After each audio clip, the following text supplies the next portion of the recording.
Assalamualaikum warahmatullahi wabarakatuh. Saya Andi Nurul Inayah Hairunisa, kelas D1 dengan NIM 09220210020 akan mempresentasikan tugas utilitas saya mengenai cooling tower dan unit penyedia tekanan udara. Yang pertama, saya akan membahas mengenai cooling tower. Cooling tower adalah alat pendingin yang digunakan untuk memindahkan kalor buangan ke atmosfer. Dari sini kita dapat mengetahui bahwa cooling tower berpotensi untuk merusak atmosfer di bumi. Cooling tower biasanya digunakan untuk mendinginkan air yang dialirkan pada pabrik kimia, kilang minyak, dan pusat pembangkit listrik. Alat ini menggunakan proses penguapan air atau kontak antara udara dan air untuk proses pendinginan. Kemudian ada jenis-jenis cooling tower. Cooling tower atau menara pendingin dibuat dan didesain dalam beberapa jenis. Setiap jenis dari cooling tower tersebut pun tersedia dalam berbagai model. Jenis-jenis cooling tower antara lain atmospheric tower, mechanical draft tower, serta hybrid draft tower. Berdasarkan arah aliran udara dari tiga jenis cooling tower yang sudah disebutkan, terdapat cross flow dan counter flow. Sedangkan berdasarkan dari bentuknya terdapat rectilinear, octagonal mechanical draft, dan round mechanical draft. Selanjutnya ada dua jenis cooling tower berdasarkan konstruksinya, yaitu field erected dan factory assembly. Selanjutnya yaitu prinsip kerja dari cooling tower. Proses perpindahan panas pada menara dingin atau cooling tower terjadi antara dua fluida yang terdapat di dalamnya, yaitu udara dan air yang berperan sebagai pendingin. Terjadi kontak secara langsung dan terus-menerus terhadap udara dan air di cooling tower. Pada jenis mechanical draft cross flow tower, air yang sudah mendinginkan sebuah proses tertentu dikembalikan melalui pipa sebagai perantara ke cooling tower dengan suhu yang lebih tinggi. Kemudian akan diterima oleh hot water basin. Dari hot water basin tersebut, air didistribusikan dan melewati fill. Di sisi lain, udara masuk melalui inlet louvers yang terletak di bagian sampling menara pendingin. Udara tersebut dihembuskan oleh beberapa kipas yang terletak di bagian atas tengah cooling tower. Pada proses fill inilah terjadi kontak antara udara dan air. Panas pada air diserap ke dalam udara, sehingga suhu pada air mengalami penurunan setelah terjadi kontak dengan udara. Air yang sudah mengalami proses pendinginan tersebut ditampung di cold water basin yang dipasang pada bagian paling bawah menara pendingin atau cooling tower.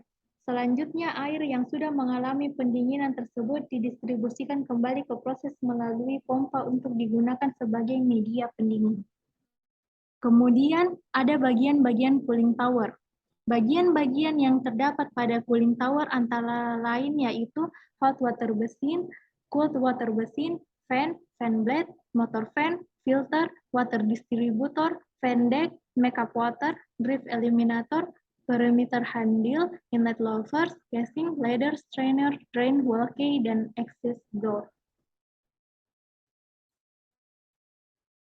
Untuk menjaga kualitas dari menara pendingin atau cooling tower, perlu dilakukan perawatan secara menyeluruh, termasuk perawatan pada bagian cooling tower yang sudah disebutkan di atas. Dengan melakukan perawatan rutin terhadap menara pendingin atau cooling tower, alat ini semuanya bisa tahan lama. Kemudian, biaya operasional dan perawatan pada cooling tower. Untuk mengoperasikan sebuah menara pendingin, tentu saja dibutuhkan biaya.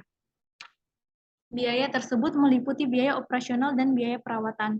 Biaya operasional terdiri dari biaya untuk air, untuk charge pertama dan makeup, kemudian bahan kimia untuk water treatment programnya, dan pengolahan air blow down, serta listrik, fan, dan lain-lain, dan gaji untuk karyawan.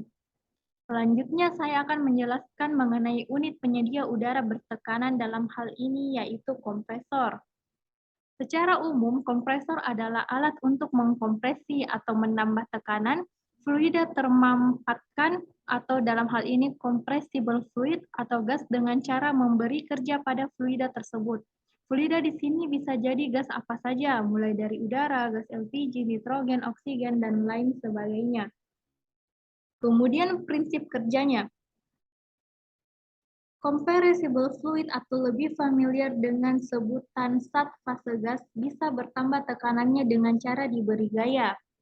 Pada gambar, gas yang tadinya bertekanan rendah berubah ketika menerima gaya dari luar. Sebelumnya, molekul-molekul fluida renggang bisa menjadi lebih rapat, mempunyai volume berkurang atau termampatkan, dan tekanan yang meningkat sesuai dengan gaya yang menyerap di udara. Nah, kompresor juga bekerja dengan prinsip yang sama. Kompresor menyalurkan gaya atau kerja pada gas untuk meningkatkan tekanannya. Gaya yang disalurkan oleh kompresor pada umumnya adalah gaya sentrifugal atau gaya kerja piston. Kemudian jenis-jenisnya. Jenis-jenisnya dapat dilihat pada gambar.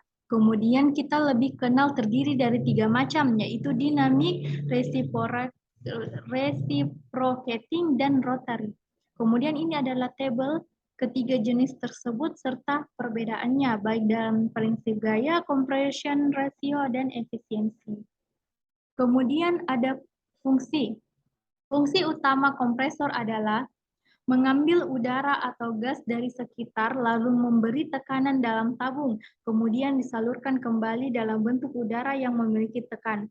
Adapun fungsi sehari-harinya seperti menyuplai udara untuk para penyelam, dapat menyuplai udara bagi airbus atau alat-alat spray, dapat menghasilkan udara dengan tekanan bervolume besar untuk kebutuhan aktivitas industri skala besar, misalnya sistem purge di pabrik semen. Itulah tadi presentasi saya, kurang dan lebihnya mohon dimaafkan. Terima kasih telah melihat presentasi saya. Assalamualaikum warahmatullahi wabarakatuh.